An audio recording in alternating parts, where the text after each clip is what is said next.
Good Monday morning, everybody. Chris here with High Seas Cruising, and welcome to today's video. All right, we're going to talk about some delays for the Carnival Legend.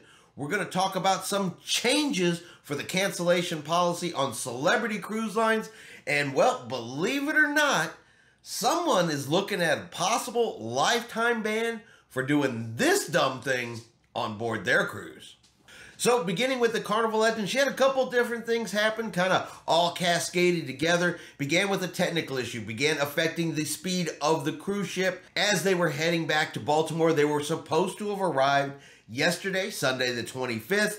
They had to reduce speed. Eventually, they had to come to a complete stop and make repairs on the engines. The first announcement from Carnival was this was going to cause a delay in the arrival. They were going to be late yesterday. It was going to affect disembarkation. And then it was going to affect, of course, the follow-on embarkation.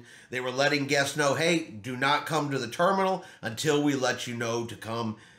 That way you're not here stuck waiting. Now, the crew was able to get the ship repaired. They worked on it all overnight, were able to get it back up and running. However, they also then had a medical emergency on board the ship. They had to change course in order to get that passenger taken ashore, so it caused an additional delay.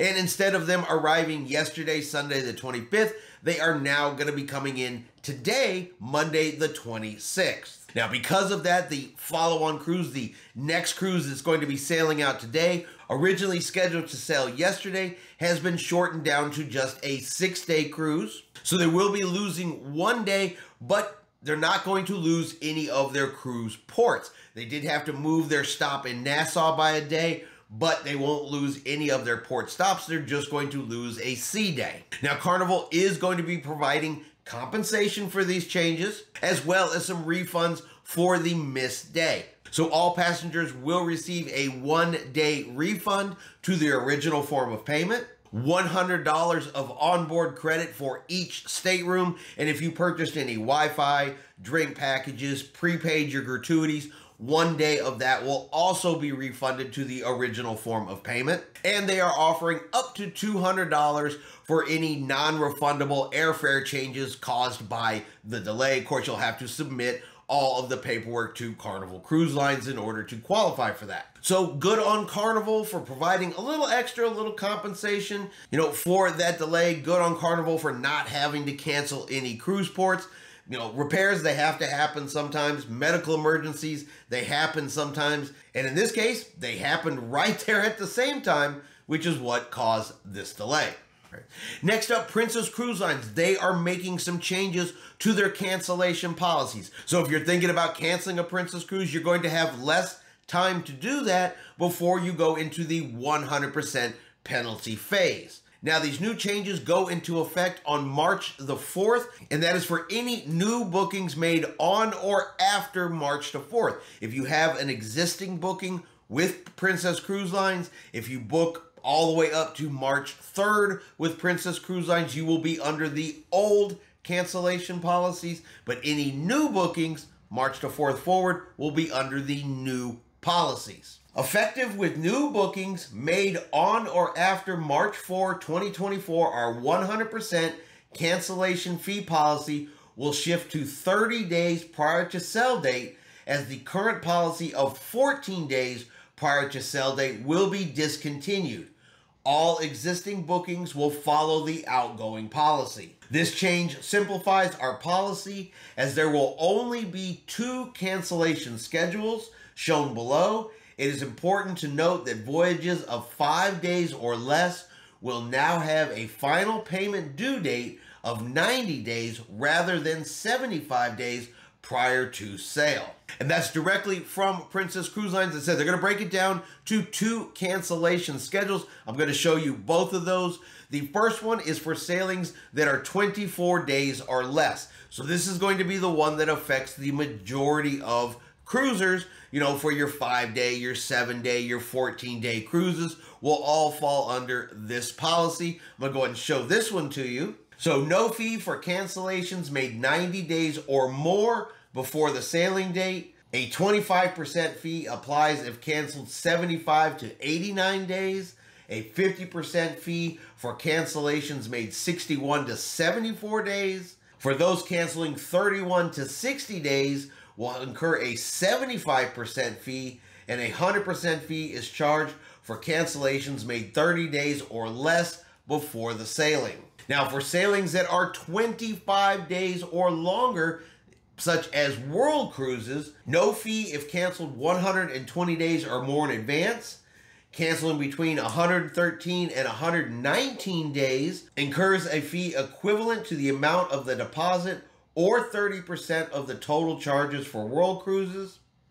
A 50% fee for cancellations made 61 to 112 days, and a 100% cancellation fee is enforced for cancellations of 60 days or less before the cruise begins. So why is Princess making these changes? Well, according to Princess, it's so if people do cancel, they will cancel earlier. It'll be less last-minute cancellations. They'll have more time to resell those cabins. And it's also notable that a lot of this is also what the requirements were pre-pandemic. Right after COVID, a lot of the cruise lines dropped some of their requirements. They lowered down some of their requirements. And in this case, this is pretty much what it was pre-pandemic for Princess Cruise Lines. They're really just going back to the way it used to be. And it's also noted that a lot of this can be just totally not worried about if you have good travel insurance. A good another reason to always have travel insurance, especially cancel for any reason travel insurance, because if you have the travel insurance, you specifically have the cancel for any reason travel insurance. A lot of these dates don't matter. If you have to make a last-minute cancellation, then it's going to go on what your travel insurance does versus what the cruise lines is. The ones that are getting affected most by this are people that don't have travel insurance. But if you're planning to book a Princess cruise, these are just some numbers, some cancellation dates you need to be aware of for that just in case, because you never know when something could possibly happen.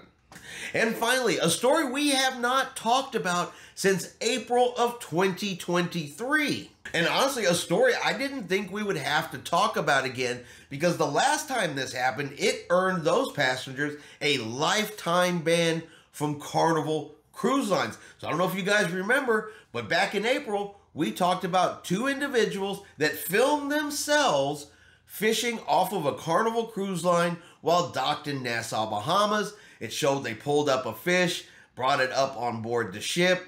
They filmed the whole thing, put it, of course, out on TikTok, and cruise line saw it. People reported it, earned them a lifetime ban. So I didn't really think we were going to talk about fishing on cruise ships again, but here we are, because this time on P&O Cruise Line Pacific Explorer, sailing out of Australia, well, somebody again got caught fishing from their balcony. This time it was a sea day. This time they had the whole fishing rod and everything hanging right over their balcony. And other passengers, well, they took pictures. They filmed some video. It made it all the way to the news in Australia of people fishing off of the cruise ship. Now, P&O Cruise Lines, they have said fishing from our cruise ships is absolutely not allowed. This incident is under investigation. Because by the time all this came out, these passengers had already disembarked the cruise ship. So P&O is investigating. What are they going to do? They haven't said yet. But P&O is a Carnival Corporation-owned cruise line.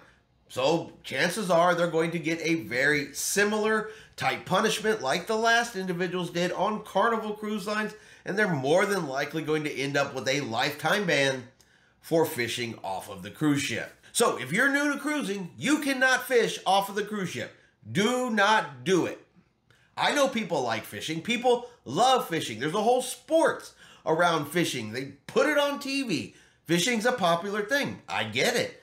But you can't do it on a cruise ship. You can book fishing trips on excursions. A lot of places have fishing excursions. If you just can't wait a couple of days till you get back home or till you get to a port, that way you can do some fishing. Look, just don't do it on the cruise ship. Especially if you like cruising, because it may be the last cruise you take, at least with that cruise line.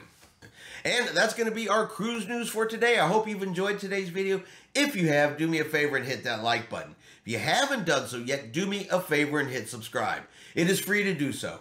Helps our channel grow. Let you know anytime we put out a new video. Hope everyone out there is having a really great day, and like always, we will see you out on the high seas.